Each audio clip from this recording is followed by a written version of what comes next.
द्विघात बहुपद का गुणनखंड ज्ञात करें। अब द्विघात बहुपद क्या होता है? यानी वैसा बहुपद जिसमें चर का अधिकतम घात 2 हो तो उसे हम द्विघात बहुपद कहते हैं। अब इस बहुपद का गुणनखंड निकालना, जैसे संख्या का गुणनखंड निकाला जाता है उसी प्रकार से हम बहुपद का भी गुणनखंड निकालते हैं। जैसे हम संख्या लिए 8, तो 8 का गुणनखंड 2 गुना 4 इस प्रकार से लिख सकते हैं। और भी हम लिख सकते हैं 8 बराबर 1 गुना 8। तो हमें क्या करना है, इस बहुपद का जो गुणनखंड प्राप्त करना है इस फॉर्म में प्राप्त करना है, इसमें नहीं। तो इसको हल करते हैं, देखते हैं कैसे इसका गुणनखंड निकाला जाता है। तो सबसे पहले क्या करना है, पहला टर्म और लास्ट वाला टर्म को गुना करना है रफ में।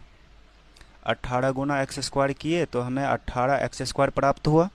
अब मिड वाला जो टर्म है उसे लिखना है। अब इसे इस प्रकार से तोड़ना है हमें दो पार्ट में कि जोड़ने पर हमें 9x प्राप्त हो और गुणा करने पर 18x स्क्वायर प्राप्त हो।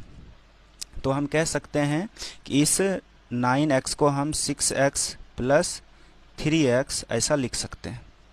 यानी इन दोनों को जब जोड़ेंगे तो हमें 9x प्राप्त होगा। फिर इस दोनों को यदि हम गुणा करते हैं तो हमें 18x स्क्वायर प्राप्त होता है इसके बराबर।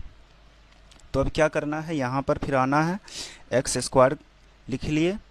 अब इस 9x के बदले में हम लिखेंगे 6x प्लस 3x, तो plus 6x plus 3x plus 18।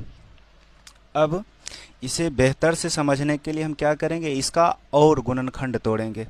X square को लिखेंगे x गुना x प्लस 6x को लिखेंगे हम 2 गुना 3 गुना x प्लस 3x को हम लिखेंगे 3 गुना x प्लस 18 को हम लिखेंगे 2 गुना 3 गुना 3। अब क्या करना है, पहले कि इन दोनों टर्म में हमें देखना है कि कौन कौन सी संख्या मिल रही है। तो देखने पर पता चलता है कि यहाँ केवल एक x जो है दोनों में कॉमन है।